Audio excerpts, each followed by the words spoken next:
Ladies and gentlemen,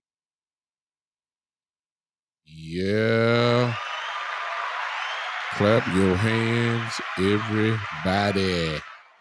Yeah, what is going on today? Welcome everybody to the Big Time Show podcast. One more time, it's been seen and heard everywhere, Facebook land, on YouTube channels, on the Sports Empire Network, on the Big Time Show page itself, Facebook and YouTube page, on Twitter Live, everywhere. On Podbean, the original home of the podcast, as well. Welcome everybody. It's 3:00, or it's a little bit past. That means it's time. It's time to say something.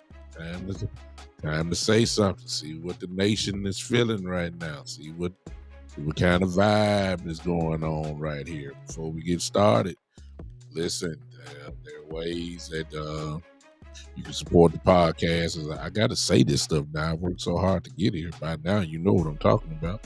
If you're on Facebook, you want to contribute to the podcast, you can do that by using the stars button that you see, whether you're on my personal page or if you are on my Big Time Show Facebook page. You can use that as well. Also, if you're using YouTube, if you're on my YouTube channel, you will notice, if you're watching by your phone, at the bottom right there, you notice a little change. The podcast is now monetized, in which you can support the podcast that way as well. So the super chat is available right now. Hey, I've advanced. I got to say all this now. I mean, it was just having it and not say nothing about it. I've advanced. I'm not being braggadocious. It's just the truth. I have advanced. So I'm going to let you guys know many people have supported me. We just made it a little bit easier now for that to happen by using those options. I'm getting ready to say hello to everybody, but before I do, why don't you take this opportunity to share some of the content if you can. Go ahead and share it, and then we'll go ahead and get into everything. Let me speak to everybody. I see you, Ty. I see you. I see you, Joe. What's going on? Michael Evans, what's up, brother? I see you, man. See these people. Then I got some people who are just watching me, who ain't speaking, but that's okay. I see you, the haters in the building, as always. Anytime a Cowboy podcast come on, here come Eastside Harold. He just an everybody show. I mean, he just, that's his. Matter of fact, Eastside, do you even listen to any Houston Texan podcast? Because it really can't be too many. That's the first thing. You probably can't listen because then Lord, it's hard to have a podcast about a team that wins an average of probably about 3 to 4 games a year. It ain't too much talking. It just can't be. Other than who we gonna get in the draft in the first, top 3 picks. This is consistent. Consistent conversation for you guys. You definitely picking top 5 every year. Top 3 predominantly. So you ain't got nothing good to talk about. So you just come on Cowboy podcast, try to shoot down the Cowboys while we're winning double-digit wins every year. So I get it, but welcome Eastside Harold. The show wouldn't be complete without a little haterade to show up. You understand? So here we go. I want to talk about today, again, a purely speculative type podcast episode today. I was sitting here reading late last night. What's up, Greg? I see you. Appreciate you popping in. I was reading last night, just a little bit. I got home a little later than usual, just a little bit. But I read just a little bit about something. And then I read something this morning. And from my reading, I just started coming up with a conclusion. One conclusion that I'm convinced. See, a lot of us blame Kellen Moore. Okay, just follow me here. A lot of us blame Kellen Moore. Some of us blame Mike McCarthy. Some of us blame Jerry Jones. Some of us even blame Stephen Jones. We did all that blaming. And the bottom line is this. They can't get on the field. See what I'm saying? It makes no difference who messed up in the front office. It makes no difference who's coaching or calling the plays. Well, it does. I'm not going to say it doesn't. But eventually, it's the guys that's in between the lines that determine the outcomes, because players have the abilities to make bad front office decisions, bad play calls, bad coaching. Because of their ability, they can outshine the bad decisions and play calls. We done seen that too many times. Even Eastside Harold with his 2 Houston Texans, they have players that can, kind of overtake the bad calls or whatever. It is that way. Players have always been the determining factor of winning and losing. Coaching is needed, no question. There are some great coaches. There are some very smart coaches, scheme, all that game planning, all of that is very important. But the truth of the matter is, ladies and gentlemen, is that players play. And that cannot be avoided by no means. And so I read this stuff last night, and I just came to this conclusion on this afternoon. This really is, ladies and gentlemen. I'm sorry. This really is on Dak Prescott. It's just my opinion. It may not be your opinion, but this really is. What's up, Terry? I see you. This really is boiling down to me. Really on Dak Prescott. I got a couple things that I hope y'all don't take this as Dak bashing, but I'm being dead serious. The more I think about this thing, leading up to the draft, so we getting all excited about the draft and who we gonna potentially pick at 26, and how much they can make a difference, and in the second and third round, and all whoever we pick up. But we've been through this stuff before, let me just go ahead and say it now. I done thought about it. The quarterback position is the biggest, the most powerful position on a football team. See, you can have a great defense. I'm not doing calls yet, whoever that is calling. I'm not doing calls yet. Y'all, I'm not doing calls yet. Y'all, somebody don't know me too well. I don't do calls yet. I put the narrative out there and y'all kind of come in and destroy it or support it. I'm not doing calls yet.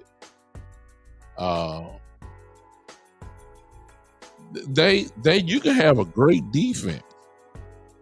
You can have the number one defense in the league. But if you got a trash quarterback, and I'm not saying Dak is trash by no means. I'm just saying your number one defense, if you don't have a quarterback that can lead a team, I ain't talking about leading them in the locker room. I ain't leading them in the. I ain't talking. Yeah, Mike. I'm that type of guy. You understand? I'm not talking about leading them in the locker room. I ain't talking about leading them as the main NFL man of the. I ain't talking about that type of leadership. I ain't talking about that. What I'm talking about is, can you take the ball from the 25-yard line, because most kicks are touchbacks. Can you take your team from the 25-yard line and put the ball in the end zone? Or can you, depending on the situation in case, can you drive your team from your 25-yard line and get your team in position to get a field goal on a very consistent basis? See, it makes no difference if your defense is holding teams to 17 points a game. If you're giving up 18 points a game and your defense is giving up 17, guess what? You're going to lose. Even though 17 is a great number. And I'm not saying our defense can do that. I'm just saying, even if you got a good running game, sooner or later, the game will fall into the hands of your quarterback, and your quarterback has to do something, whether they're above average, whether they are elite, whether they are below average. The moment will come, and they have to go and get it done. Now, before y'all think I'm going off on that, you got it absolutely wrong, because the track record does show. The facts are that Dak Prescott gets the job done. A whole lot of games have been won. I understand what y'all gonna say, but the playoffs. You can't dismiss what he has done, though. No, he has not won a whole bunch of playoff games. He really ain't played in that many, to be honest with you. But you cannot deny, since he's been at the helm, you cannot deny what he has done as far as winning percentage, everything else. Whether you like him or not, the man wins football games. He's at the helm of it. Quarterback always get the credit when they lose, and they always get the credit when they win.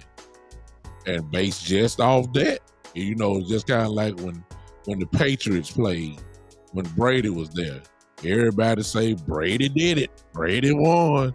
And give no credit to the defense that played. You just said Brady did it. Brady did it. Brady won. When Green Bay won with Aaron Rodgers, they say, well, Rodgers did it again. Oh, Rodgers lost it. Well, the same thing can be applied to Dak Prescott. Nobody don't think about the defense. They say Tom Brady won the game. Tom Brady brought him back. Tom Brady, no credit to the defense at all. So the quarterback position takes the blame. And you can't deny that. So based off of his record, which you cannot deny, Dak Prescott has won a whole bunch of football games. He has.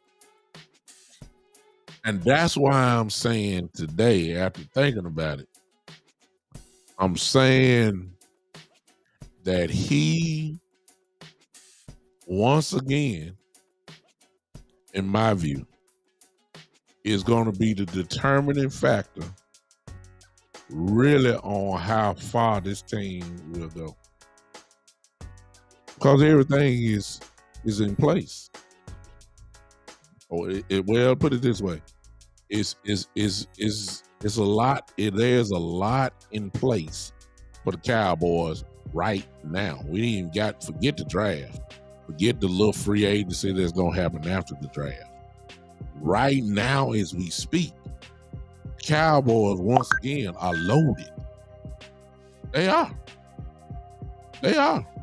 Right. If they had to line up and play football right now,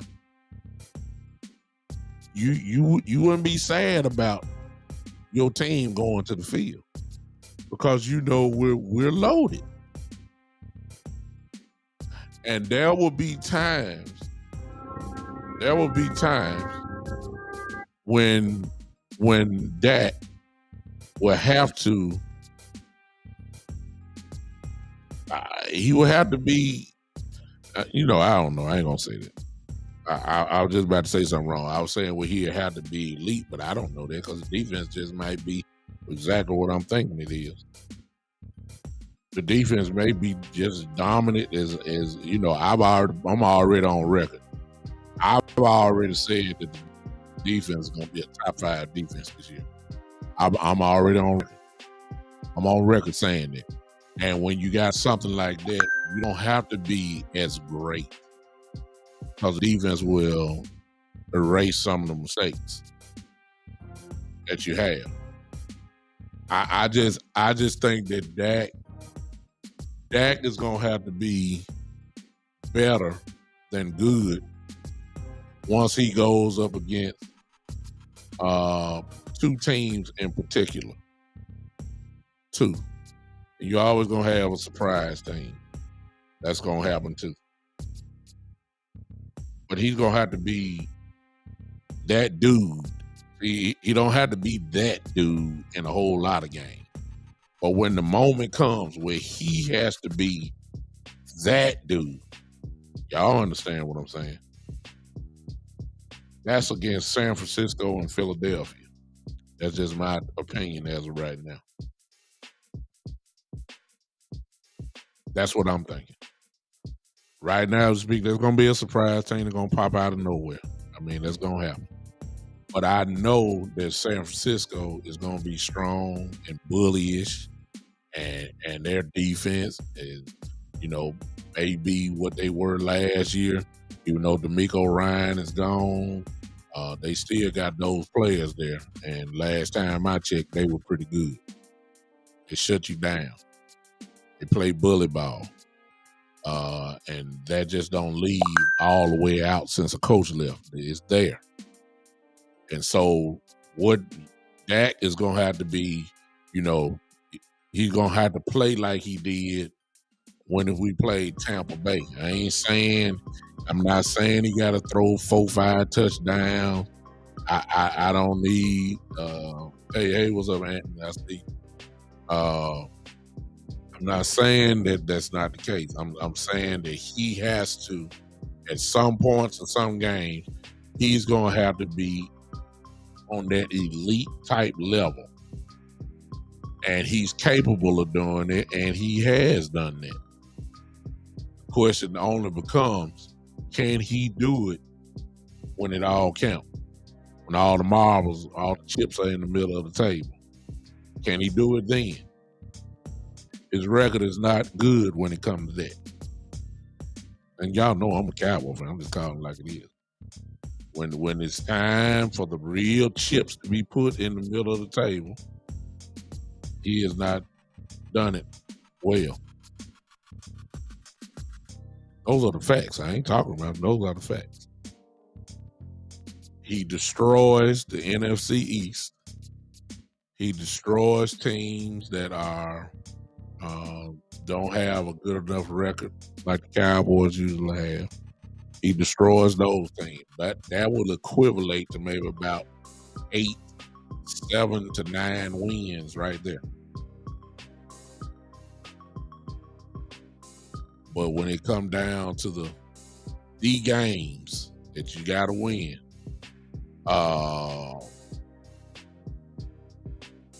not too great. Now, there are other ways, obviously, that you can win a football game. I get that. I'm not even talking about Turpin returning a kick or he played well in returning kicks and he ain't got necessarily to score, just put the team in good position to score. I ain't talking about that. I'm not talking about the defense, all that helps.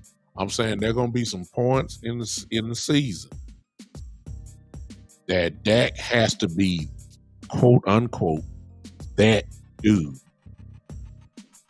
And in my mind, now y'all ain't gonna like me when I say this, but like I told you, I'm a Cowboy fan. So y'all know I am. So we ain't got to even discuss that. The term "that dude" and Dak Prescott don't mix too well with me. See, and he's not, as some quarterback he's not gonna be. See, when I say that dude, I'm thinking Holmes. Holmes is that dude. See what I'm saying? It ain't nothing but a few of them now. Everybody can't be that dude. Everybody can't be. I'm just saying, but we in the fan base like to think that Dak is that dude. And to me, he's not. So I got a few question marks. That's why I'm saying it's boiling down to him. Because McCarthy can come all you want. Knows offense. You know what I'm saying? He knows offense. McCarthy's won a Super Bowl by calling games. He's done it all. But we can't take that from Coach McCarthy. He knows what he's doing. He knows how to implement offense. He knows how to find weaknesses in defenses. He knows how to take advantage of those weaknesses in defense. This dude been doing it for a long time. So that ain't gonna be really the issue. That's not gonna be the issue. Scheming, there's a little, and I can't give you that. I love you, my brother, but Jalen Hurts got to do it more than 1 year for me. He ain't that dude. The jury's still out on him. Now, you can believe he's that dude, but you got to show me more than 1 year. I know a whole bunch of NFL quarterbacks that had one good year. You got to do it more than once for me. So he ain't on that level. There's only just a few guys that you can say are that dude. Mahomes is one. I don't care what y'all say about Aaron Rodgers. Aaron Rodgers has been known for the last 10 to 12 years as that dude. You understand? That's him. Mr. Brady, without a doubt, is that dude. He still, even if he came out of retirement now, some folks will still be scared because he's earned the right to say he was that dude. It ain't too many now. It's not too many. You got a bunch of good ones, but for some reason we try to equivalate the leadership off the field of Dak Prescott and try to make that be what he does on the field. And that's been the problem with Cowboy land. We try to act like, oh, what a leader he is. That's what y'all hear Jerry Jones say. What a leader. They ain't got nothing to do with 3rd and 8. What a leader he is. What everybody will run through a wall for him. He's incredible. He gets all the cats out the trees. He kisses all old women. He grocery shops and carry their carts for him when he in the grocery store. He prays with everybody when they walk out the door. He kisses all the babies. He's Dak. He's just Dak. He's the NFL Man of the Year. I mean, he won't even kill crickets that go by the street. If a cricket is in his house, he try to save it. If a roach is in his house, if there's a roach in the house, he won't kill it. He just looks at try to feed the roach. You know what I'm saying? That's how Dak is. This is a very nice guy. You know what I'm saying? You want your daughters to meet good old Dak. You understand? You want him to meet it. You just love him. He's Dak. That ain't got nothing to do with 3rd and 5. See, it's 3rd and 5 where our question marks come into play. We ain't got no question on what kind of dude he is. He's a great man. He's a great man. He's a great man. There's no question about that. You don't win NFL Man of the Year if you're not, that guy off the field. He's that guy off the field now. Ain't no question about that. Cowboy fans don't try to make it seem like he's the same guy on the field, and that's not the case. And that's the reason why our expectations go straight down the drain, and we get all upset because the expectations are that high. And I'm still saying the same thing at some point during the season. And it's going to be more than once because Cowboys don't do nothing but cliffhanger type games. You know what I'm saying? Games that make your heart beat 35 minutes in 1 second. 35 times in 1 second. That's kind of Cowboys. The Cowboys rarely have the Minnesota type game that we had last year. We don't have those type games. We always on the edge at the very end, and usually that is the time for the quarterback to shine. See what I'm saying? You have those are the times when he does it. Dak has won a whole bunch of football games. He has. Can't argue with it. The facts are the facts. He has won a lot of football games. He knows what he is doing. That's why he won the football games.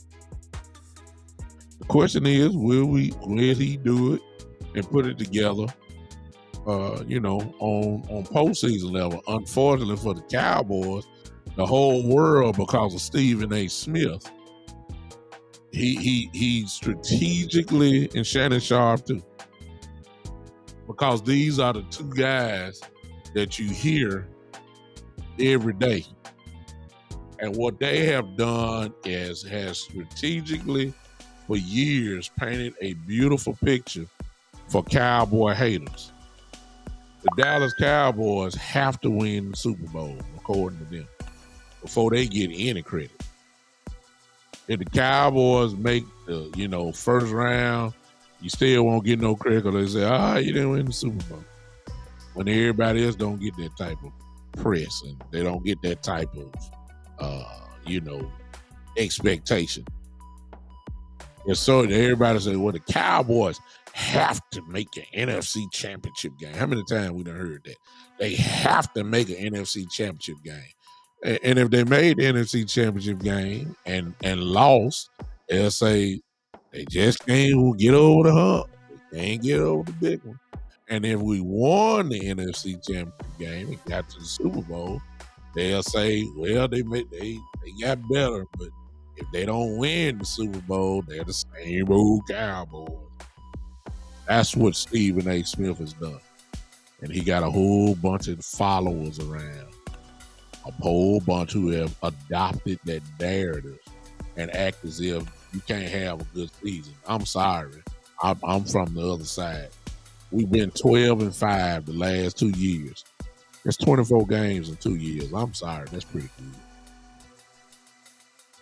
I'm sorry. That's there's only one other team that has won more in the last 2 seasons. That's the Kansas City Chiefs. And I understand what some of y'all about to say. The Kansas City Chiefs won the Super Bowl. I get it. I understand that. But you can't dismiss the fact that this team was 12-5 last year, 12-5 the year before that. Dak Prescott has led this team to it. I'm just saying, I'm not trying to talk about him. I'm just saying he's the one that's going to have to kill the narrative because we, you know, a lot of this stuff, some folk gonna say Coach McCarthy is on the hot seat.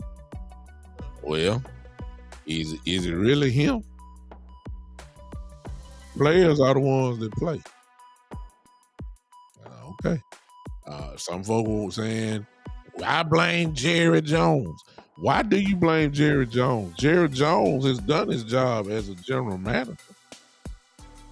The goal of the general manager is to put talent on the football field.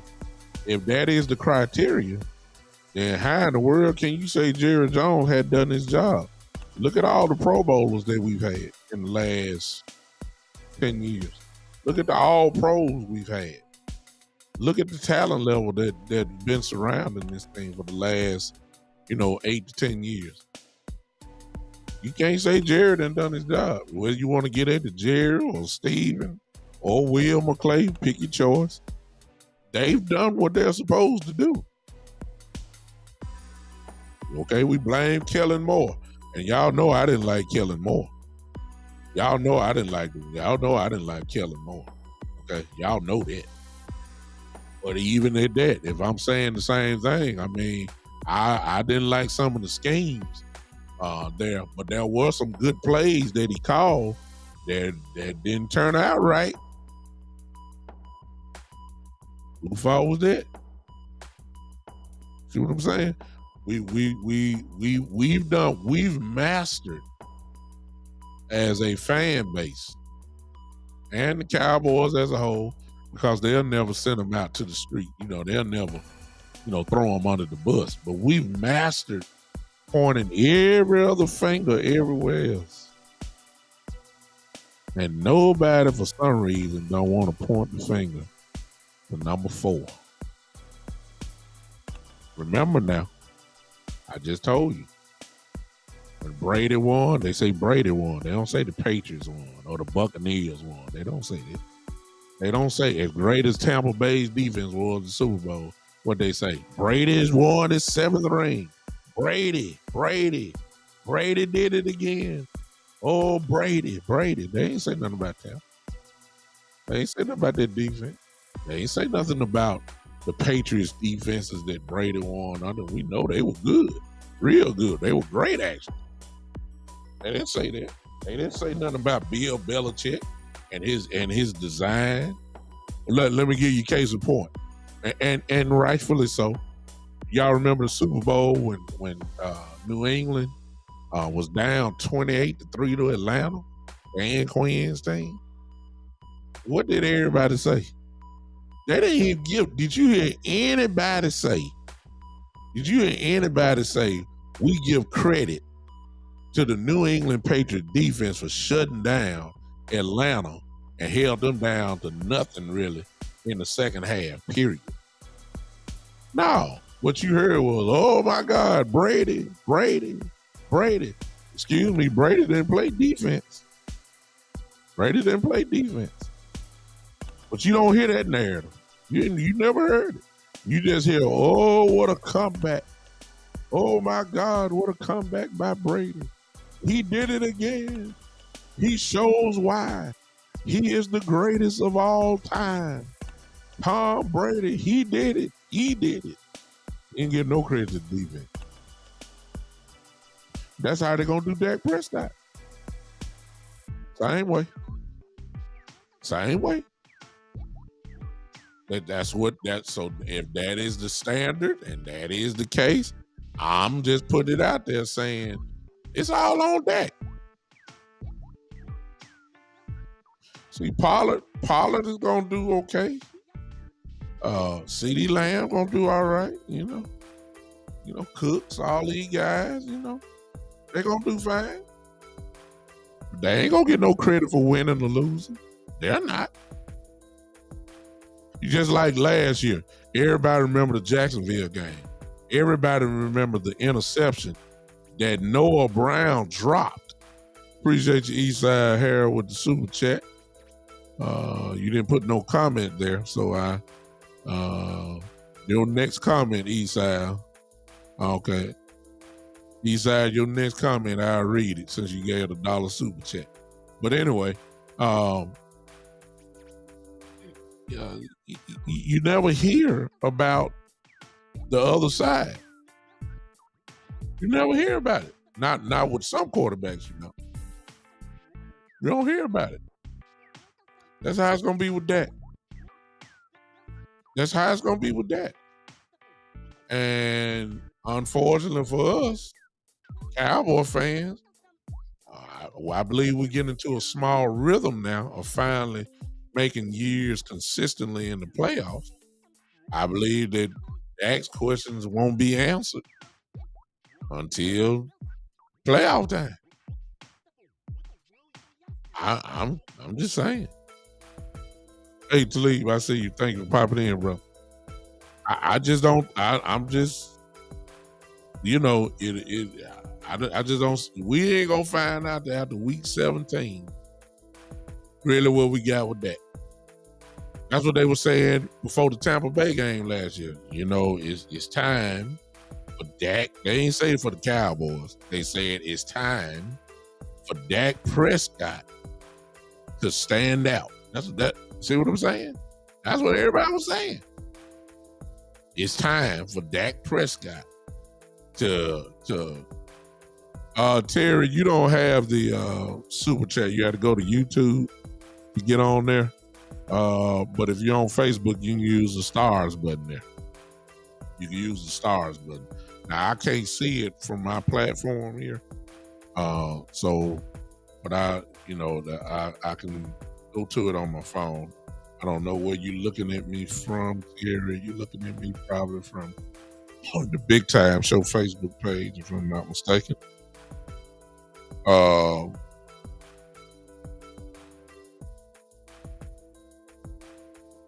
Yeah, exactly, Mike. That's what I was saying. So let's go back real quick, y'all. Let's go back real quick. Thank you for retracking me there, Mike. The Jacksonville game. Everybody got it in your head, okay? Everybody watch the Jacksonville game. When Dak rolled out to his left, kind of went sideways and threw the ball, it counted as an interception. But what everybody saw from the film was that the ball was right there on Noah Brown. He just didn't catch it. But nobody don't say nothing about Noah Brown. You don't hear nothing about that. All you hear about is Dak throwing interception. He got blamed for that one. Y'all see what I'm saying? There's a few of us that say, hey, it's not Noah Brown's fault. It don't go down in the stat book, though, like that. It goes down as an interception. So when they say, so when somebody like Eastside Harold say, man, Dak threw 15 interceptions and like that. Yeah, but I just gave you one that we know for sure wasn't his fault at all. But guess what? It counts as 15. And they blame Dak. And then the next narrative on ESPN, the next narrative on ESPN was Dak is really turning the ball over at a high rate. Dak is really not getting the job done. He's very scary. He's scary. Ain't nobody saying nothing about Noah Brown dropping. Nobody. That wasn't the only one either, but I'm just saying that's the one that I remember. You know what I'm saying? So I'm just saying, and that's really all I got for y'all today, is that a lot of this coming up year is going to be on Dak Prescott. The team, and that's the way Jerry is setting it up. The roster is going to be very good. That's we ain't even got to the draft yet. There's going to be a couple players that are going to probably play immediately. You know, I'm just saying the stage is going to be set for him to get it done. Yeah, I agree with you, Jaleel, about both him and McCarthy. But when you came in, before you came in, Lee, I had said that, and I'm still saying this, is that Y'all know what you said is true. The bottom line is that the players play. The players play. I don't care who you can have the Hall of Fame coach. If your players can't play, your Hall of Fame coach will eventually get fired rather quickly. Cause somebody you can't just fire the players. You just can't cut the players. Too much money involved. So the coach have to take the sword for the player. There's there, and I've seen it in chats. There is a group of Cowboy fans that have said this about Dak Prescott concerning Kellen Moore. They have said that Dak Prescott cost Kellen Moore his job. Now, I ain't saying I agree with it. I don't believe that at all. I'm just saying what I've seen. There's people out there that says because of Dak's play, Kellen Moore lost his job. I don't believe that. I just believe, you already know what I believe when it comes to Kellen Moore. Huh? I'm just saying. Dak is gonna have to be. Dak is gonna have to be. He's gonna have to be the man. There are times where he will have to become that dude, quote unquote. That dude. It's got to happen. That's what separates. That's how you get into the real elite category. Isaiah Thomas. Let me say this, and I'm gonna be through. Isaiah Thomas, the basketball player, Hall of Fame basketball player from the Detroit Pistons, said this. That was a question that was asked. This was a few years ago. They asked Isaiah Thomas, they said, what is the difference between a Hall of Fame player and an all-star player? And they further along say a good player and a Hall of Fame player. Isaiah Thomas said something that I never will forget, and it applies to every sport. I don't care what the sport is. It applies to every sport. This is what he said. He said the difference between a good player or all-star caliber player and a Hall of Fame player is the ones that they took advantage of the moments that the game gave them. Isaiah Thomas said the game will present you moments, and if you take enough advantage of those moments, you'll find yourself in the Hall of Fame. Tom Brady is one of those guys. Not that he just, did threw a 90-yard pass down the field. No, when the drive came down to the last 2 minutes of a game, the ball fell in his hand, and he delivered. That's why they say he's the greatest of all time. Because 9 times out of 10 or 8 times out of 10, when the pressure moment came, Brady usually delivered. Not that he was the greatest arm, not that he was the greatest talent. My God, he was a 6th-round pick. It was just that when the moment came, he delivered. Isaiah Thomas said something powerful there, y'all. It's the guys who take advantage of the moments that make them, quote unquote, elite. Dan Marino was elite, but he didn't take advantage of the moment. He never won. That's why he's not considered the greatest quarterback of all time. But if you say talent, most people will say Dan Marino was right up there. And opposed to Patrick Mahomes, however, who they say is on the same type of level talent-wise as Dan Marino was, what is the difference? Patrick Mahomes is taking advantage of, in his short career, he's taking advantage of moments. If he retired today, he's in the Hall of Fame right now because he took advantage of the moment. if Patrick Mahomes retire right now, 5 years from now, he will be a first ballot Hall of Famer. Why? In his very short career, the moments that he was presented, he took advantage of. That's the difference. Dak Prescott has been presented some moments.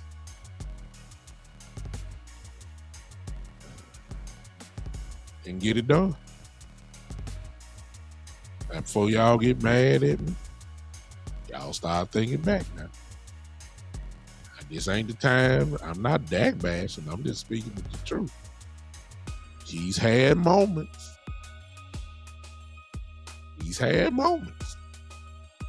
Didn't get it. He didn't do it. That's just the truth. That narrative has to change. Now, he can do that. Peyton Manning did not take advantage of the moments early in his career. He didn't. Great regular season quarterback, and please do not think that I'm comparing Peyton Manning and Dak Prescott from a skill level position. I'm not talking about that. I'm talking about, but their career kind of is somewhat similar. Early on, middle of the way, couldn't get over the hump. And when he finally did, things changed. See? That's the only thing that's gonna kill this negative Dak talk. The moment is gonna come where he has to get it done. And you ain't gonna be able to blame McCarthy. We ain't gonna be able to blame nobody. We ain't gonna be able to blame Jerry. We ain't gonna be able to blame Steven. We ain't gonna be able to blame none of these guys. You got a minute and 50-something seconds ago. You got the ball in your hand to put your team in a position to kick a field goal, or of course, they need a touchdown. What you gonna do? See, just to prove my point, I'll be through. Let me just tell you right now.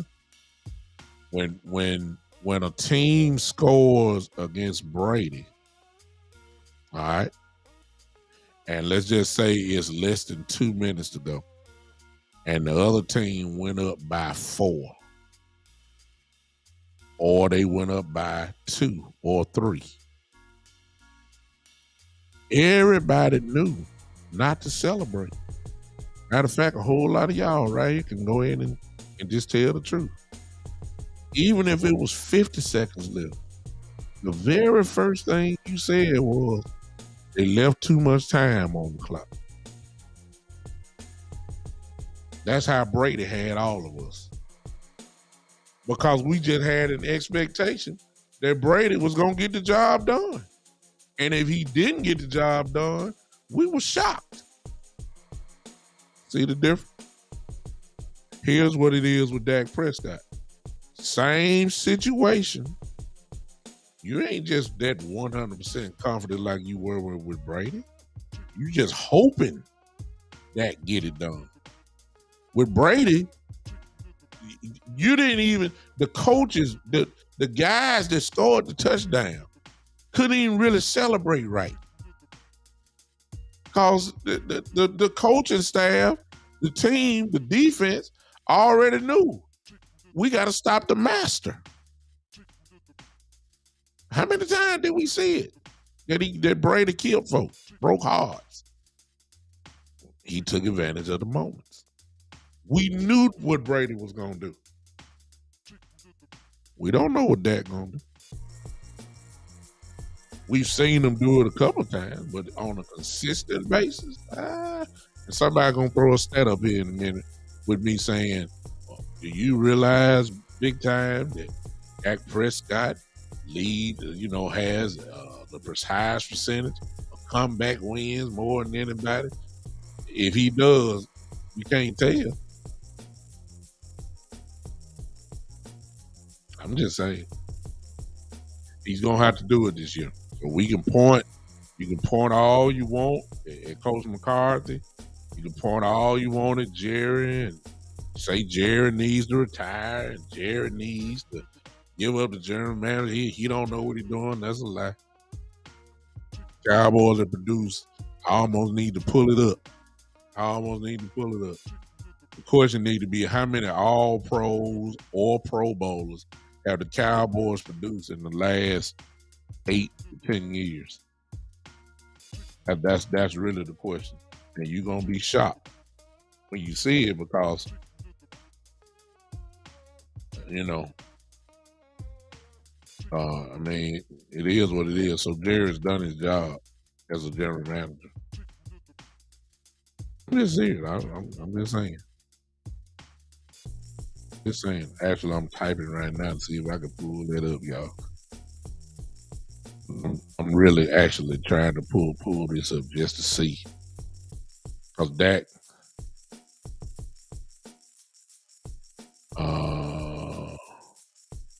listen to this, y'all. I be dang. Unbelievable. Cowboys ranked number 2 in number of Pro Bowlers drafted.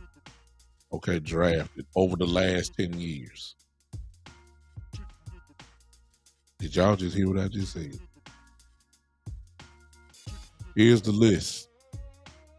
Most of these, 2014 is when Dak took over. All right, so I ain't going to read backwards. I'm just going to go from 2014.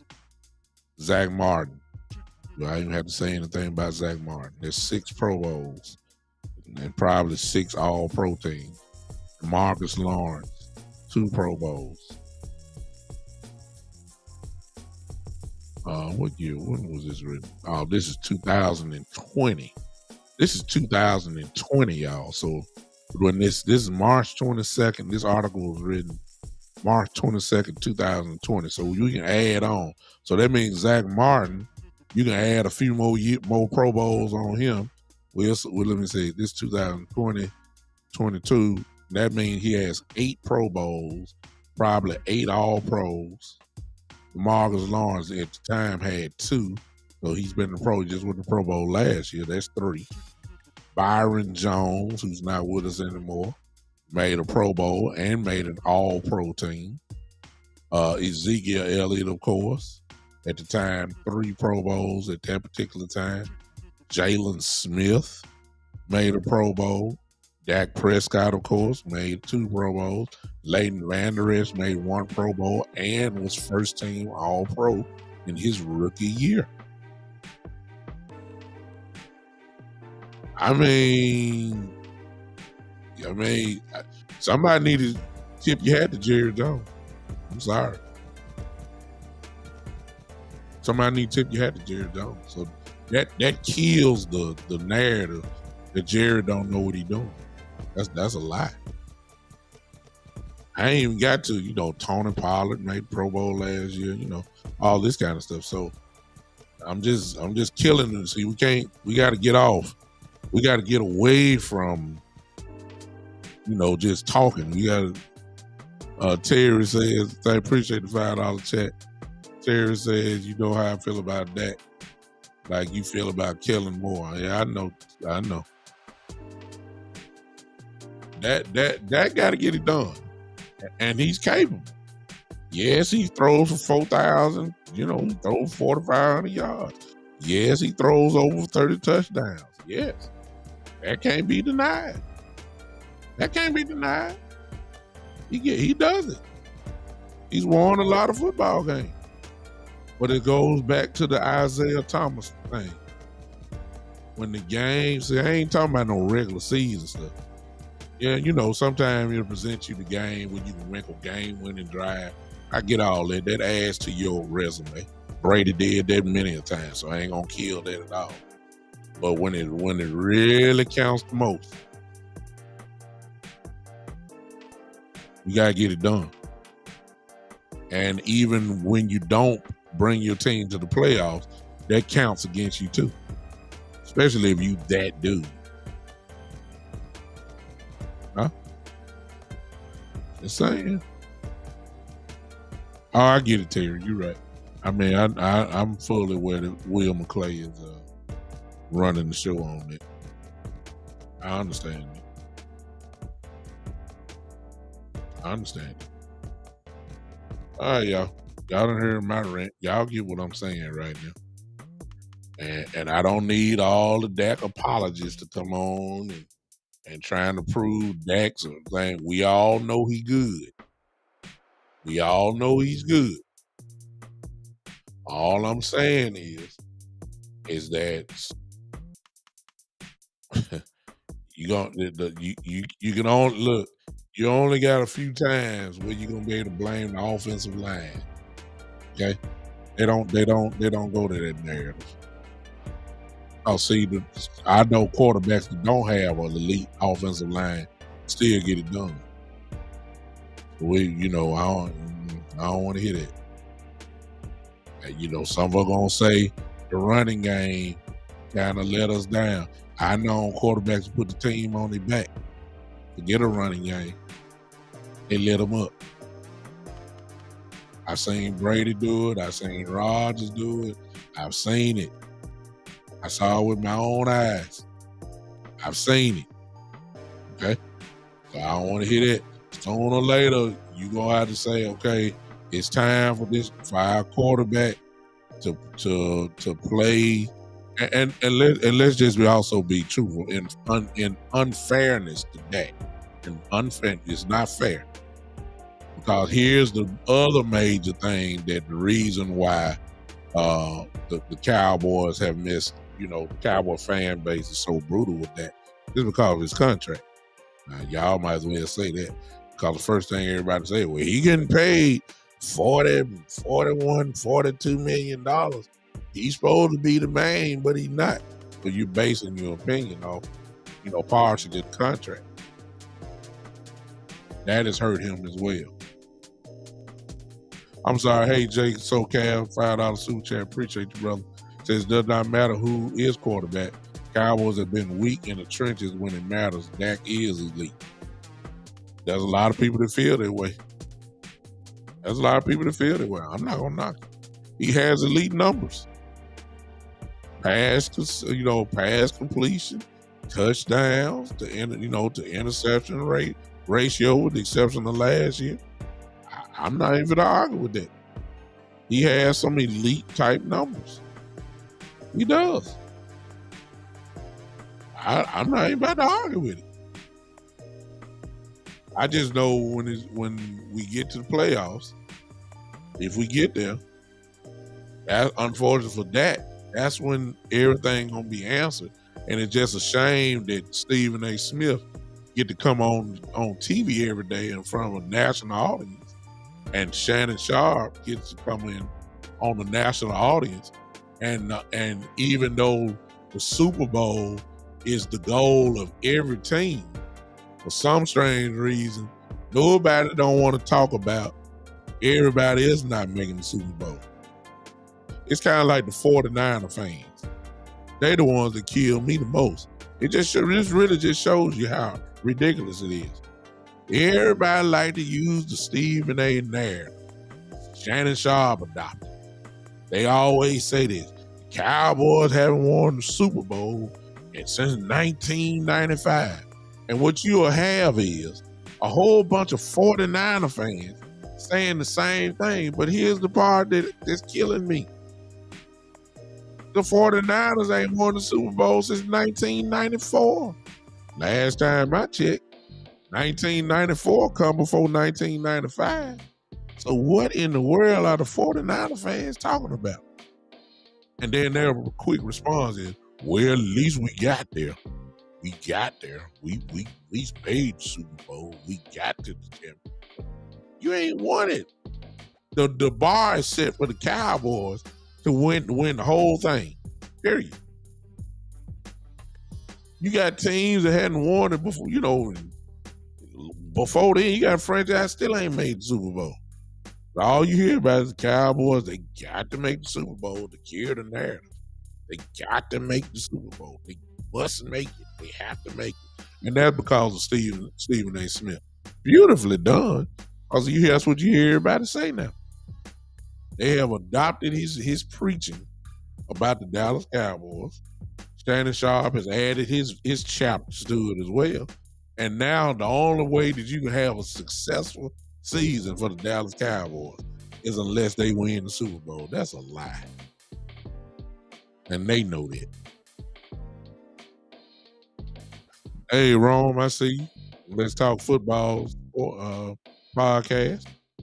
My brother says, I don't think his talent is in question, but his consistency certainly is, though. That's all I'm saying. That's the truth. The narrative on Dak, and he hadn't changed it. Y'all, if some of y'all getting mad, some of y'all, I can feel some of y'all skin itching. I can feel it. Y'all don't want it, but it's the truth. Here's the narrative on Dak. It ain't come from me. This is what you hear. They say he beats up on the NFC East. That's the truth. He beats up on teams that doesn't have good records. That's the truth. That could be proven. And then finally they say, but when he goes up against the stronger teams, he comes up short. And see, right there is where Cowboy fans don't want to face the truth. Because, ladies and gentlemen, when you look at it, it's the truth. Now, in fairness to that, a lot of that ain't on him. He had to have this type defense the last couple of years. He has not. It's kind of like we'll score 35, but if we give up 36, I mean, is that Dak's fault? No. Kind of like the Green Bay playoff game. We scored over 30, but we let Rodgers, let's go 40. That ain't on Dak. Dak did his job. See what I'm saying? So but Dak will get the blame though, because of that. They'll say he hadn't won but 1 or 2 playoff games. Dak Prescott is the only one. And you don't hear nobody saying about what the defense did. You don't hear nothing. You don't hear them about giving up over 30 points to Aaron Rodgers. Going down 31-3, I believe it was. What was the score? 31-3, and Dak made that miraculous comeback, tied up and all that kind of stuff. Nobody don't talk about that. You don't say nothing about the defense. What you say about Dak. All I'm going to say is this, and I promise you I'm done. Y'all can go ahead and call in now. Isaiah Thomas said it best. The game will present you moments. What do you do when that moment comes? Game will present you the moments. That's what separates the Hall of Fame guys from the very good guys. They took advantage of the moments. They took advantage of the moment. It's in every sport. It's in every sport. Every sport. Tom Brady is not the greatest talented, gifted quarterback ever. But he is the greatest quarterback to ever play. Why? He took advantage of the moments when the game gave it to him. The games that will make you elite, Brady did it. That's why he's the greatest to ever play. Let's go basketball. Bird, Jordan. I mean, why is Jordan the greatest? Because the last thing you wanted was him with the ball in the last few seconds, and guess what happened when he did it? He got it. He made you pay. That's what made him the greatest. I'm just saying. Baseball. Depending on who you like. The greatest ball player I ever saw. Greatest ball player I ever saw was Barry Bonds. Was Barry Bonds. To accept, press 1. To send a voice. Barry Bonds was the greatest player I ever saw. And what did Barry do? He took advantage of the moments. Now, some of y'all finna get smart. I'm talking about coach, whatever he put in the system. I don't even want to hear that. He was an MVP level type player before all that went down. Barry Bonds took advantage of the moments. All right, I'm done with that. Who I got on the phone with me right now? Well, it's great, brother. How you doing? How you doing? It's been a What's up? while. What's up with you, man? You all right? Brother, I'm good. Happy Easter. Restoration Day, how you want to say it? Yeah. I'm sitting there, I'm listening to you, and you said some things that's right. Appreciate you. Our quarterback. Yeah. But he's not the total blame. Yeah. He's not the total blame. You can start with the Joneses, how they manage the things. That's how they put around. They put some, but they put what they needed. The defense, they finally put the defense up. Well, and Dak was inconsistent. He was inconsistent. You know, you got to call it like it is. You know, Cowboy fans have to, on this show, you got to look at it how it was. Yeah, exactly. The Cowboy fans want to act and talk about what could be. Okay. Yeah, you're right. Instead of saying what it really is, and that's where we struggle. That's where Cowboy fans struggle.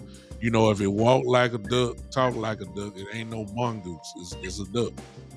And exactly. And you gotta call it. What is your eye test? Ain't lying to you. You know what I'm saying? Right.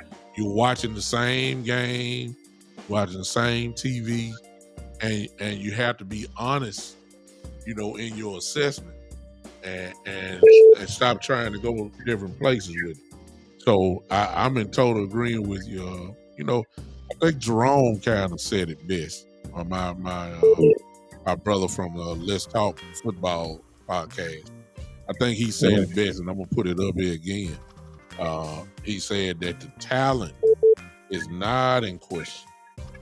He said, but his consistency is in question, and that's about as true of a statement that you're gonna find. Not saying that he ain't good, not saying that he can't play, not saying that he can't light you up.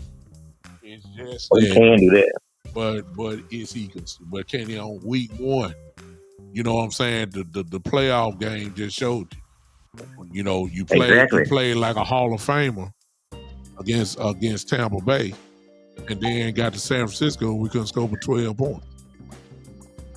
And we won the top offense in the league. Now I understand the San Francisco defense was good, but 12 points. Exactly. You averaging 30, over 30, right at 30. I mean, come on now. Exactly. No, I can't. He threw 2 interceptions and they gave up 6 points. Exactly. I appreciate. He was scoring the last interception. All right. I appreciate you, bro. Thanks for calling in, man. Okay. Right. Appreciate you. All right, everybody. Phone line open. Oh, I already know some of y'all ready to fight. I know.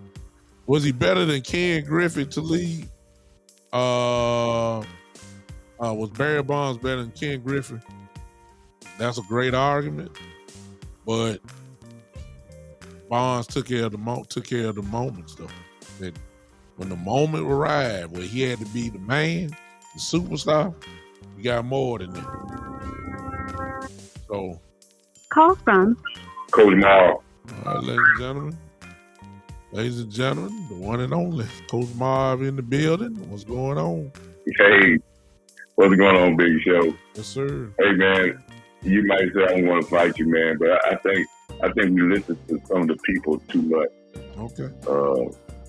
And I think something. I'm true to treat people fairly, and what's good for the goose is good for the gander. Mm-hmm. I remember a guy named Peyton Manning that had great records for a long time, and every time he played New England, he didn't have a good football game, and he didn't get the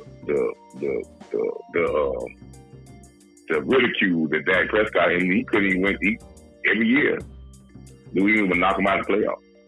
Coach, let me stop you. You always have bad games against New England. Let me stop you right there. See, what you saying is 1,000% true. But when you say that right there, you already know where that's going to end up going, don't you? Oh, I mean, yeah, but that's what happened. Yeah, I'm saying, but you know where that conversation going to end up leading to. You know where it's going to lead to when you say that. Right. I mean, because where I'm going to lead it to is teams win big games and teams win Super Bowl. I agree. And when we individualize it to the quarterback, we're being hypocritical because there's many instances that the great Tom Brady didn't even score a touchdown in the Super Bowl game, and they won the Super Bowl. They don't even look at that. They don't say that, though, Coach. And a couple of instances that Tom Brady got outplayed in quarterback. Yeah. And it was a great defensive player that made an interception that won him the Super Bowl. Yeah. They don't there were some catches. There's some catches that the great Eli Manning got that he just threw the ball up in the air. Not this one that he was so pent up, he just threw it up in the air. Yeah. And the guy caught the ball on his head. But they don't say that. They don't say that though, Coach. You know what they said then? Brady did it. Brady did it again. Brady won. There you go. That's what they say. They don't say nothing about what you're saying, even though what you're saying is 100% true. They don't do that. They give Dak the same, that type of level of scrutiny. It just comes from the other side, the negative side. Well, but listen. I've been a Cowboy fan just like you've been a Cowboy fan for a long time. This is the scrutiny. Dak just have another level of scrutiny because he has a different makeup. But the scrutiny of Cowboy quarterback. I like the way you said that. Right. But the scrutiny of Cowboy quarterback, I remember. See, I can go back and remember what people. Hold on, Coach. You messed me up. Okay. Coach said, it seems when you've been doing podcasting for a while, you got to find ways to say it and hope everybody understand. Coach just said, and I know some of y'all caught it. Coach said, well, he has a different makeup.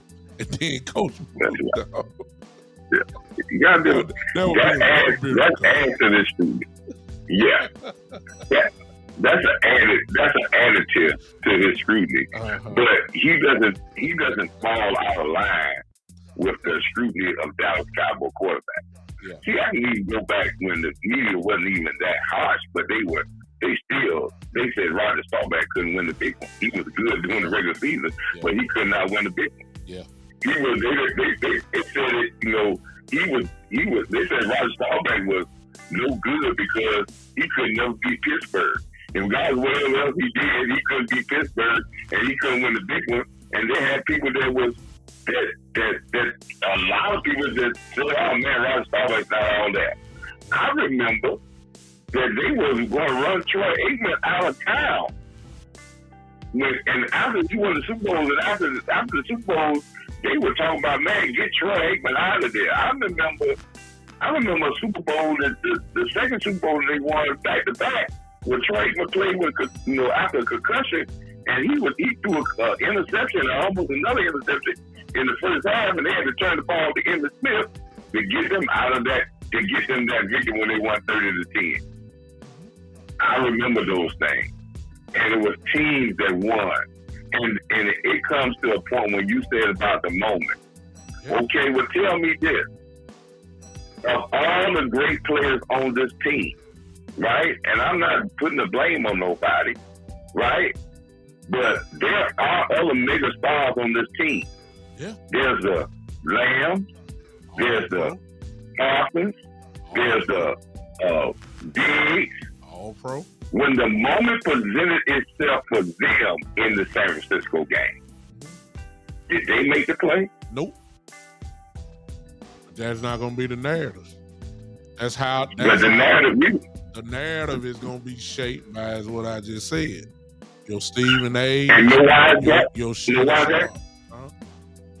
Why is that? Because the narrative is always shaped around the quarterback because, again, as I have been saying for the longest time, they have tried to individualize the greatest team sport in sports history. And if you can individualize it to one player, you can always say who fault it is. And when you look at a football game, there's never one person fault in a loss. Impossible. No. Because it may be a big play that may happen, but there was a multitude of plays by 40 to sometimes 50 guys that go unnoticed. And that's why it's the greatest team sport, because it takes so many working parts. There's no other sport that has that many working parts at one time on a field to get a play done. There's no other sport that has that many working parts. And yes, we expect our quarterback to play well.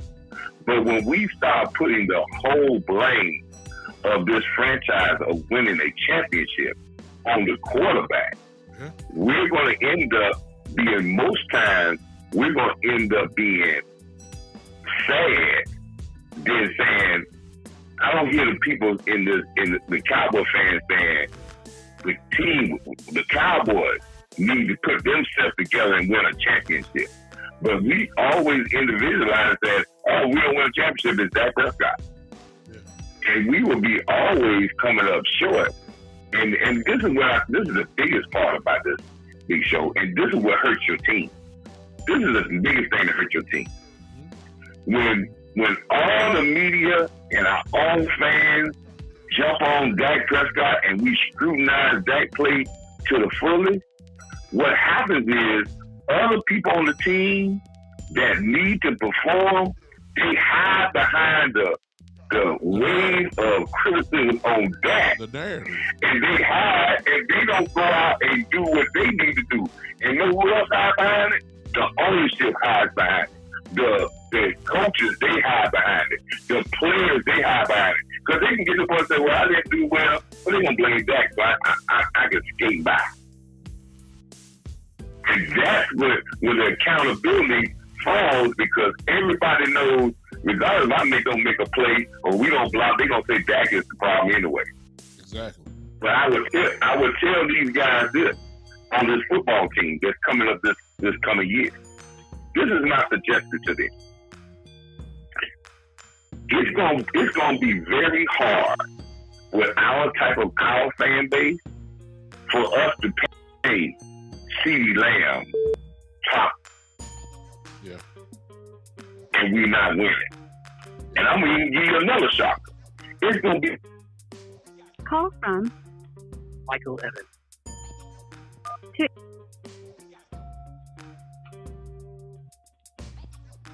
Go ahead. I hear you, Coach. No, you still there? Yeah, I'm here. Okay. And it's gonna be hard to pay even a Michael Parsons. Hold on, Coach. Turn your phone down, Mike. I believe that's you, Michael Evans. If I'm right, turn your phone down. Go ahead. Or turn the TV down. Right? Yeah. Go ahead, Coach. It's gonna be hard with our fan base to pay even a Michael Parsons in another 2 years, $25-30 million, and we're not even getting to NFC Championship game, because the same people who are boosting him going to not justify paying them that amount of money, your own fan base, because they're going to say you're not getting the productivity because he's not getting us to a Super Bowl. So my suggestion to the rest of these players, and what makes this a crucial year, step up totally as a team. Yeah. Because one thing they can understand this about Dak Prescott. They need to make their money, the Lambs, the Parsons, and solidify their money. Because Dak already got his. Loaded with it. So if they want to solidify theirs, they not need to hide behind Dak, and Dak needs to play better. But it takes a total team to step up, because I asked the question of the great superstars of that team, on our team that we hold so much praise. Who made the play? Did the ball tip off? Did the ball get thrown to the Lamb with the interception? Did Michael Gallup, was he in that play when the interception happened? Did Diggs make the interception when the ball came? How many sacks did Parsons have? How many sacks did Parson have? Not one. So, again, I asked everybody, when we start blaming Dak, we need to look at all our guys that make plays because the moment comes to all of them. Yeah. And they can't hide behind just one player because this is the greatest team sport in sports. Yeah. And if everybody's not going to step up, we'll always come up short. Yeah. I appreciate you, Coach. I got another about somebody on the other end. I appreciate it. Thank you, man. All right. Go ahead. I believe I have Michael Evans on here. If not, please forgive me, but I believe it's Mike. Go ahead and talk to me. Hey, how you doing? Hey, who is this? Oh, this is Michael. I thought it was you, man. What's going on, Mike? Oh, not too much. It's too late to show. And you give me a lot of interesting things to think about. But first, I want to just address that. You see that comment you have on your screen there? See, that's the problem. I left that right there, ladies and gentlemen. Stop doing what you're doing. Look at the comment that my brother Shane put up here. This is why Dak receives the hate, the scrutiny, everything else. This is the reason why. And this is also the dividing line of Cowboy Nation. Go ahead, Mike. It's not only the scrutiny, it's outright disrespectful. I mean, okay. If I'm not mistaken, there are, 8 quarterbacks in football that make more than Dak Prescott. And you know what? 4 of them didn't even make the playoffs last year. And those four quarterbacks were Aaron Rodgers, Kyler Murray, Deshaun Watson, and Russell Wilson. They all make far more than $40 million a year, but you don't hear of people out there. So, why couldn't you get your team to play out? Why are you making all this money? Why don't you take a pay cut? Slight correction, Mike. You do hear about it, but and what you're saying is probably better than what you're probably trying to say is you don't hear it on the level that they do for Dak, though. That's what you're saying. Exactly. They talked about Russell. They talked about Russell Wilson, but they don't talk about Russell Wilson like they talk about Dak Prescott. No way. And here's another thing I hear all the time. They said Dak Prescott can, like you brought up on your show today, Dak Prescott can only beat the teams in the NFC East, and he's bad. I'm just kind of paraphrasing, and he can't beat teams outside the division, and he can't beat teams with winning records. That's interesting because for decades, how long did Tom Brady beat up on that pathetic division known as the AFC East? Amen. That's true. Drew Brees terrorized the NFC South for over a decade. So let's say that. Peyton Manning, that ridiculous division known as the AFC South. Houston, Tennessee, Jacksonville, they're pathetic, and he just ran rampage through the AFC South, and no one said he couldn't beat Tom Brady. No one said with all those years payback he can't beat Tom Brady. Aaron Rodgers, currently still with the Green Bay Packers, again he crushed the NFC North his whole career, and nobody talks about his 1-4 record in the NFC Championship game. Right. The scrutiny against Dak Prescott, it is ridiculous. It is insulting. Yes, can Dak play better? Yes, he can. Has he made mistakes? Yes. But this is a team effort. Hey, how about the players that Dak plays? How about you help your quarterback out, for instance, and Coach Miles just brought up in that San Francisco game, the interception to Michael Gallup. Why don't hey Michael Gallup? I don't know what route that was he was running, and I don't think you do either. Why don't you come back and fight with a football? Come back to your quarterback. Wait, he got bullied. That quarterback bullied him and jumped in front of him. He shoved him out of the way and picked the ball on the second pick. The one that you let. If you really look at that on that play, when Dak gets to the top of his drive, His feet are pointing downfield. His head is pointing straight ahead. He's looking to throw that ball in the middle of the field. Yeah. CeeDee Lamb makes the wrong read. He breaks the outside. By Ty Dak realizes it's too late. He tries to force the ball to CeeDee Lamb. It gets intercepted. Yeah. And we also talked about the interception of Noah Brown. That ball hit Noah Brown between the 8 and the 5. That drive, they were driving to win the football game. They would have won that game. They would have won that game. The pass in the Tennessee game hit Peyton Henry shot right in his hand. Ball pops up, gets intercepted. Yeah. I'm just. But they're gonna blame all those. They're gonna blame that on Dak Prescott. Are you kidding me? They did when the Jacksonville game. He did throw that 1 interception. That was that pick six when he tried to throw that bootleg out there. Okay, that one was kind of on him. He should have lofted the ball a little bit. I get that. That second one though, when they hit Noah Brown, the next day, but I just wanted to see if somebody was gonna tell the truth. Shannon Sharp got up there and said, I hate to say this, Dak threw 2 interceptions. He's turned into a turnover machine. That's what they said. But he said that look at his body adjustment when he threw the ball. The ball hit Noah Brown dead in his hand.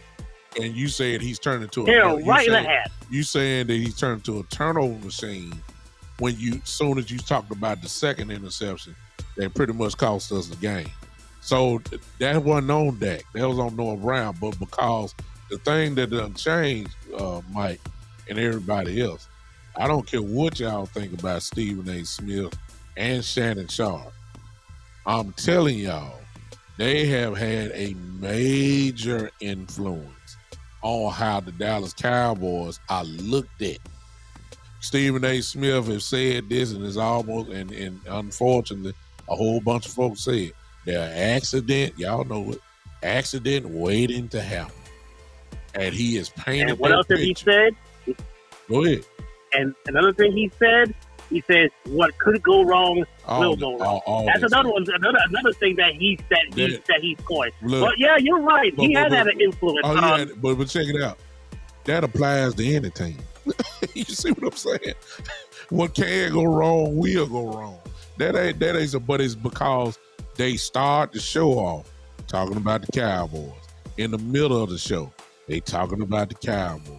At the end of the show, they talking about the Cowboys. Then they do the little cut-ups.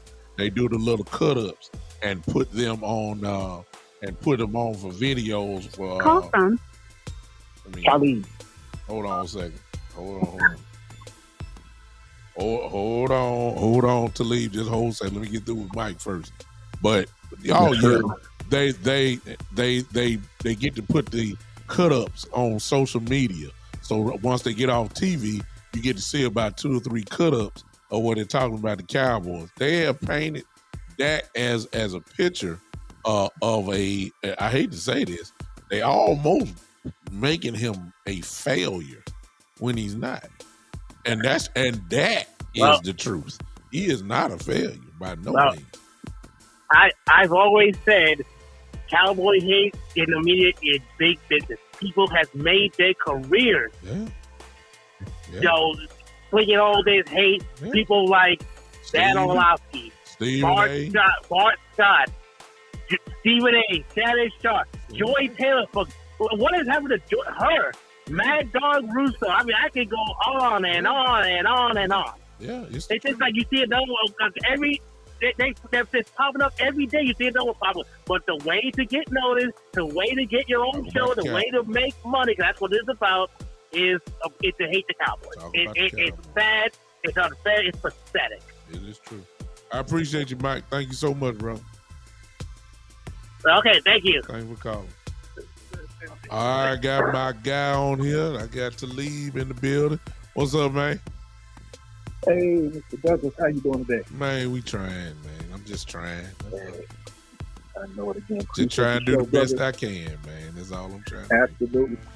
Appreciate the show. You're doing a wonderful job. Appreciate you, man. What's going on?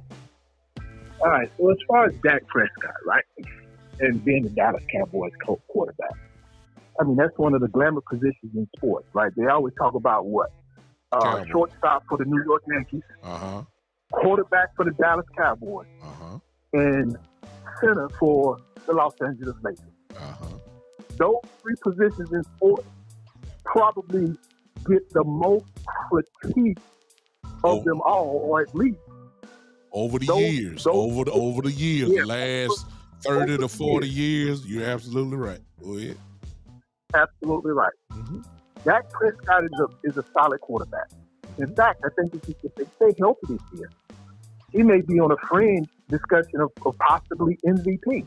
Mm-hmm. Okay? But it's not about what Dak does in the regular season. Mm-hmm. It's all about the playoffs. Okay. When you have colleagues in the sport who critique him, Mm-hmm. or you have defensive coordinators when they're going up against the Cowboys, what is always the narrative? They want to put We're the gonna ball. stop that run. They want to put the ball in Dak Prescott's hand And why is that? because they don't want to get beat by running the football. Got to be in running the football. Absolutely. And eventually, the narrative is that if you put him in Dak's hands, He gonna mess up. he's not going to get the job done, Mm-hmm. especially in the playoffs. Especially in the playoffs. So Dak is going to have to get it done. If Diggs doesn't make the play on the opposite side, Dak cannot turn around and give the ball away on the other side. Yes, it's a team sport. It's a team effort. There's always individuals within that team sport who tend to elevate their play, or at the very least, not be the reason why your team does not win. To me, that's the narrative on Dak Prescott. He's a solid quarterback. I think he's on the fringe of being around that top 10. Mm-hmm. He's better than most quarterbacks in the league. He's going to have, barring injury, he's going to have, I think, an excellent regular season. Mm-hmm. But when it gets to the postseason, defenses are going to try to stop that run, and they're going to put that ball, in most cases, we're going to put it in Dak Prescott's hands. Are you going to be able to do it? It's as simple as that.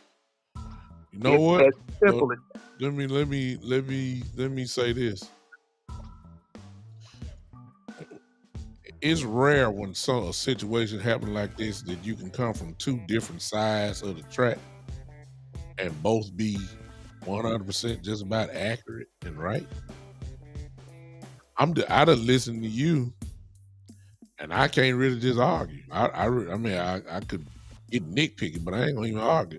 And then I can listen to what Coach Marv said earlier, and he was just as accurate as you are. Two rights can be a right at the same time. That's what I'm trying to say. Absolutely, and I agree with Coach Marvin. Coach Marvin probably know more football than all of us. Absolutely, but absolutely. But with that being said, your eyes ain't lying to you. That's what you trying to tell me. But with that being said, it gets the point. Within a team sport, there are individuals who are going to have to step up when your teammate can't make that play. You're going to say, I'm going to make it. I got to make it at this point. My defense didn't make the play. My quarterback can't get 2-3 yards. I got to make the throw. I got to make the read. The critique of... Did I lose you? Oh, hold on. Did lose me. That's on my fault. Hold on just a second, y'all. Hold on. He was getting in there. Hold on if you can hear me. Don't say nothing else. Hold on, Talib. Let me get you here. Let me get you here. Hold on just a second. Don't say nothing else because you was ready. Hold on. Hold on. And you should be ready to talk. Talk to me again, Talib. Yeah, I was There saying you the go. critique on Dak. Yeah, the critique on Dak Prescott, another quarterback that plays the position. Uh-huh. This is what I see and what I hear is that generally he does not read the field very well. He does not go through his progressions very well. We're looking for that improvement, particularly during playoff time. Uh-huh. When the defense is in the amp up their defense against you, right? That's all we're looking. Yeah, it's a team sport. No doubt about that. And it takes a team effort to ultimately win. Yeah. But within that team sport, you have individuals who say, and their play confirms that, hey, you're not making the play right now. I got to take it upon myself to make that play. I'm not going to be the reason why or the narrative why that my team lost the game. Mm-hmm. Yeah. That's all I'm saying. Yeah. Appreciate you, Talib. You're on point, man. Absolutely. Thank you. Don't Love let this the be show. the last. Yeah. Don't let this be the last time you holler at me, man. No, absolutely not. Love the show. Keep up the good work. I'm gonna do the best I can, man. Thank you. Yes, sir. Thank you. Thank you. Shane asked the question. He said, Bishop, let me ask you this: with Dak's interceptions, how many can you blame on Kellen Moore? There was a YouTube that came out, I believe, about a week ago. It had all the interceptions there. They broke it down film-wise that you can look at, Shane. I didn't look at it, so I mean, but I remember a lot of them. There were a lot of them that really weren't on that. Michael Evans just showed you one when in the San Francisco game, that route that Michael Gallup ran when Dak threw it on the outside and the dude caught it from San Francisco. Dak throws the ball as any NFL quarterback. He throws the ball where you're supposed to be. A lot of passes, as we know, on anticipation. Dak threw it where he was supposed to be. Michael Gallup, if you remember, just stopped running. Then he just stood there. I don't know what the word was that, but it cost as an interception. That's just one example. Noah Brown, as we talked about before, the ball hit him right there between the 8 and the 5. He didn't catch it. Ball bounced up. Jacksonville guy caught it, ran in for a pick six. That's the end of the ball game. You know, you can't.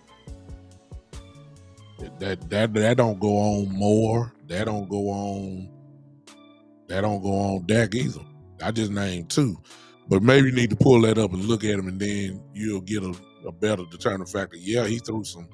Dak did make some mistakes. Ain't no question about that. He did, but there's about a handful that can't do that.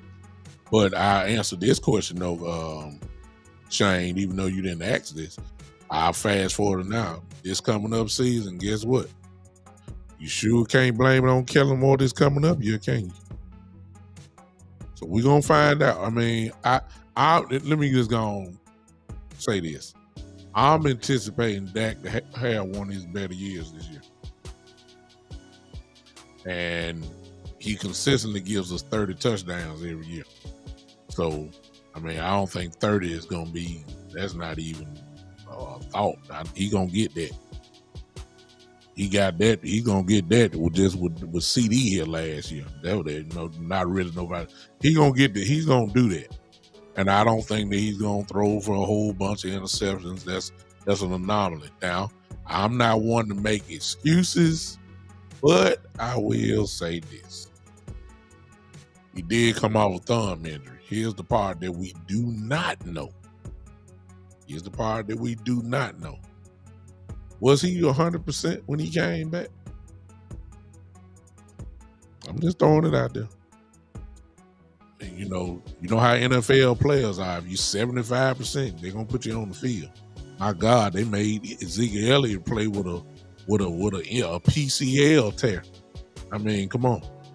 Knowing he's supposed to have sat down a couple years ago, he wasn't right. They made him play, right? So I don't know. Was Dak 100% with the thumb? Was he? I mean, I don't know. I can't say yeah or nay. If I know if remember what that criteria was. Can Dak take the ball from the center position? It's easy to get a shotgun if you know anything about football, when the center hikes the ball to the quarterback, that's a nice little jam right there. That you do that about 35, 40 times or 30 times a game. The rest, well, let me say, and the rest you doing that every play. But then when you're in shotgun, you're getting it hiked to you. Was Dak's thumb 100% right? I don't know. And if it was not right, doesn't that affect the way you may throw the ball? And this is just pure speculation on my part. It's not facts. I'm just saying we'll never know that, because Dak Prescott will never tell you that in the first place. He will never tell you that he ain't right. He gonna say, you know how Dak is. He gonna say he's 100% ready to go. But really, was his thumb really 100%? And when that's your throwing hand, and ladies and gentlemen, if that's your throwing hand, you ain't right. Now somebody may say, well, we can't give you that one big time because he did throw some bombs and interceptions and touchdown passes and all that kind of stuff. I get all that. I get it. But during a game, that don't mean the way you started the game. That don't mean that it don't, the level of where he was, it's not going to stay the same during the game. If his thumb not right, it has to get worse. Here's another question that we don't know, and we'll never know. And I'm just throwing it out there. When the game ended, how swollen was that thumb?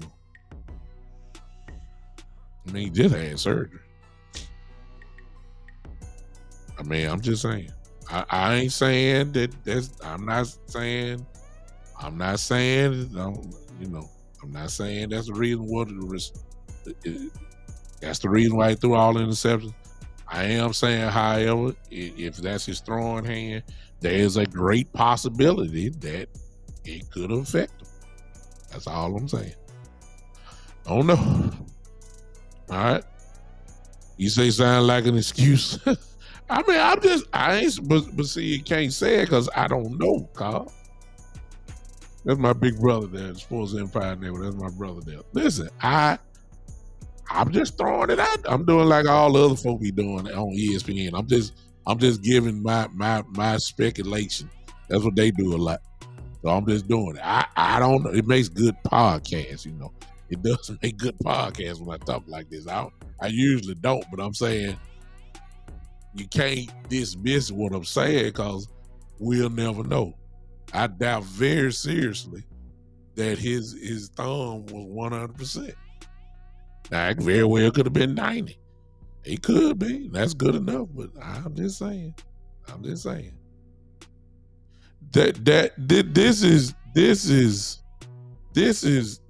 the topic. I'm gonna talk about this more Monday. So if I didn't get you in now, I promise you this is gonna be the topic Monday. Same thing. It's all about that. And y'all load up your thoughts for Monday night and bring them to me. And we're gonna talk about it some more. But Dak Prescott is the dividing line of the Dallas Cowboy fan base.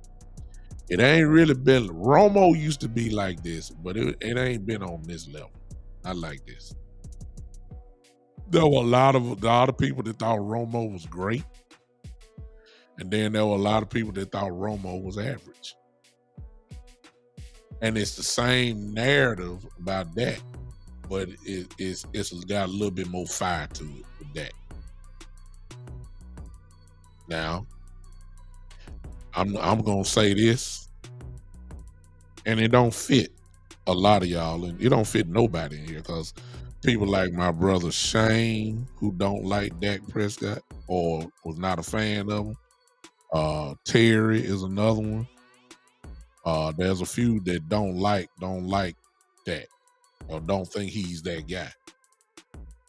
That's good. And that's based off skill set.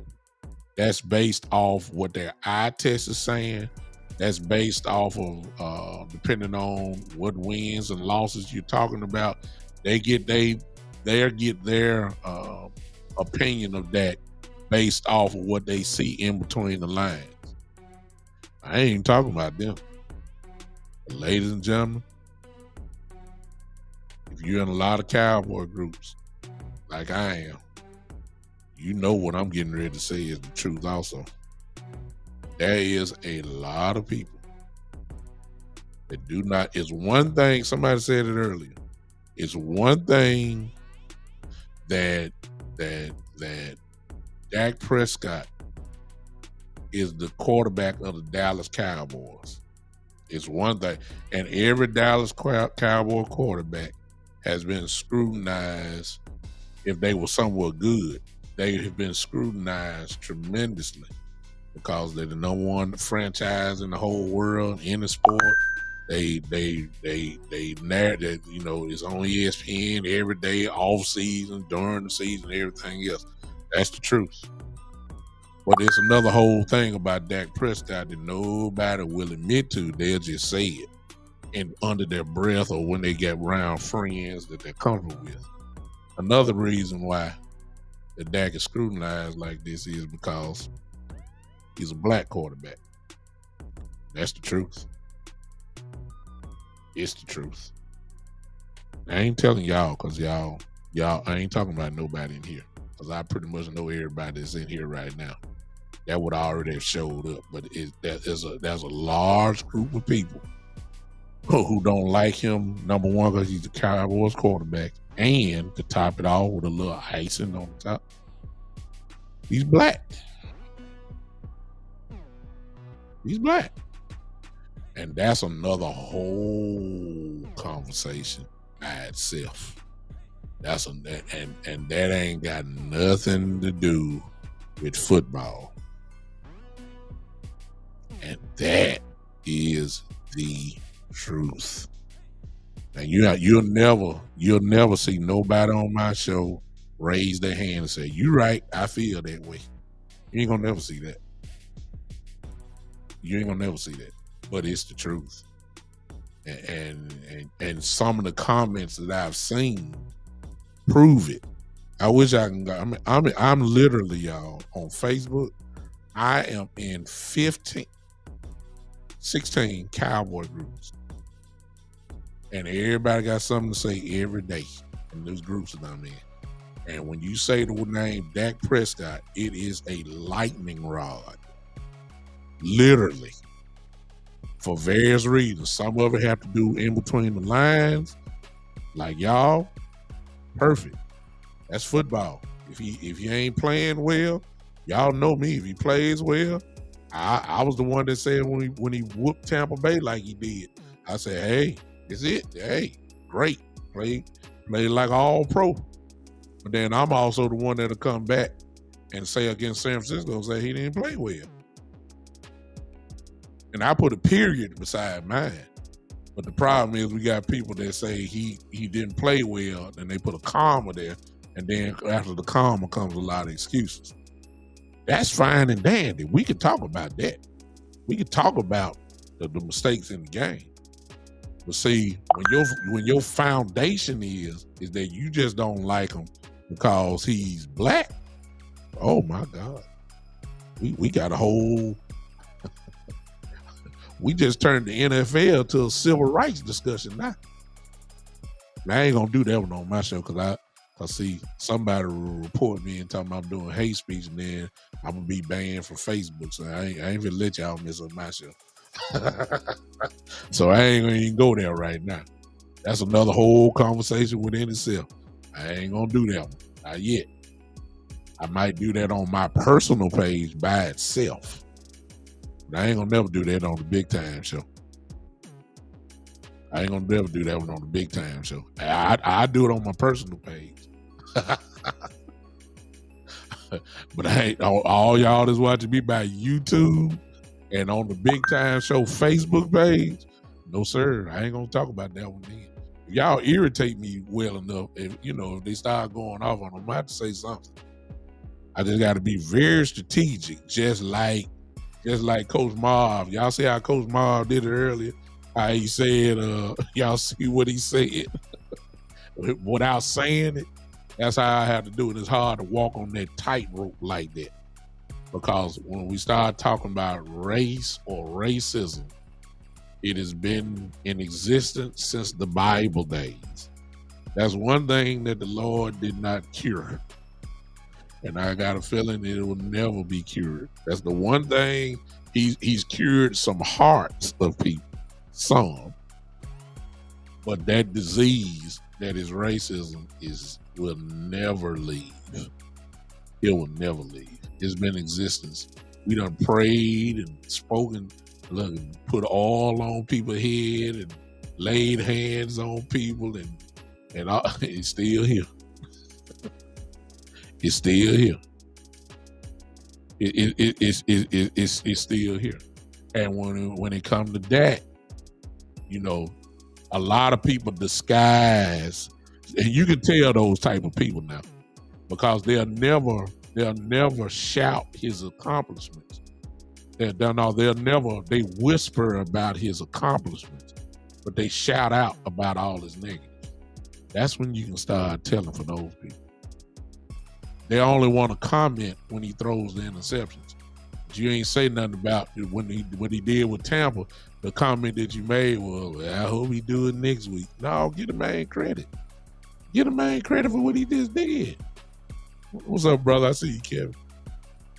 No, they immediately fast forward. They didn't want to give him no credit. They just say, let's see him do it next week. No, give him the same way you pinpoint the interceptions on that particular game.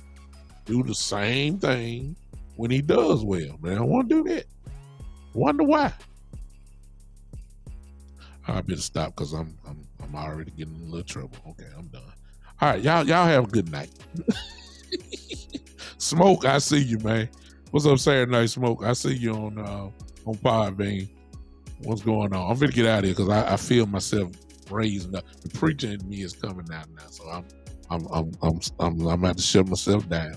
Speaking to church, y'all, look, if you don't physically go to church, if you're a believer in Jesus, at least go online, get into somebody's church tomorrow, virtually or physically. Go. You're on that if you're a believer. That's all I'm gonna say about that. It's a great day on tomorrow, Resurrection Sunday. For those that are Christians, it's celebration time. All right, we all need to be there. All right, appreciate y'all for hanging with your boy for a while. I'm gonna pick this back up Monday. I promise you. Tell somebody. I'm gonna do it. I see somebody calling, but I ain't got the time, man. I ain't got the time. I'm sorry. Let me just speak to you though, since you called. Call from Terry. Terry, I ain't got him in about 2 minutes, man. What's going on? Hey, what's going on? I just wanted to call in and my feelings on Prescott. I ain't gonna bash him. I was just gonna go in ahead and say, if a man plant a field and it doesn't show forth a profit, and how much time? In 4 years, till it down and plant again. That's straight out the Bible. Prescott ain't showed me nothing in 4 years. This first 4 years fell apart in Atlanta because one offensive lineman was gone. That's a shame because I saw Joe Burrow make the Super Bowl with 3 offensive linemen gone. I mean, all these excuses we constantly come up for him. And my dad told me years ago, before he went on, he told me, if you're going to cash that man check, you need to do that man job. Make sure that job done before you cash that check. If you cash that check, you didn't do that job, you a thief. Yeah. I love it, Terry. I hate to shut you off, but I'm going to get on off. I've been on too long. My time almost up. Bring it back to me. All right, now. Bring it back to me Monday. Oh, okay. You know I will. I already know it. Appreciate you, brother. Bye-bye. In closing, that's what you, but see what Terry just said. Terry is going what he see off the field. I know that to be the case because Terry's been with me on my show for a pretty good while now, so I know kind of where he stands. If that's your assessment, that's just your assessment. I ain't, we can break your assessment down and say, well, I don't know about that, or yeah, I agree with you on that. We can do that. I really ain't talking about those type people. I'm talking about these folks that's hiding behind the real reason you don't like Dak Prescott. It's another whole situation. I'm going to stop. Appreciate y'all hanging with me. Again, bring this to me Monday. We're going to talk about this again because there's plenty more volumes to this book. There's plenty more chapters to it, at least. And we're going to look at that again. I'm still saying the same thing as you can tell by my title. Let's go, Dak, because I got a feeling a lot of this is going to be on his head this season. I really do. All right, I'm done. Those are on Podbean. I appreciate you so much for hanging with your boy. Come back Monday. I'm talking about Dak. Lightning rod of the Dallas Cowboys, Dak Prescott. We're going to do it again. Go ahead. I already see somebody put y'all hands together. Joe. As always, Joe, I appreciate you, man. Thanks for hanging with me. Podbean, you see them hand claps real quick because you know what that means. It's time to go. And I'm about to do it right now. Ladies and gentlemen, thanks for hanging with your boy. This has been the Big Time Show.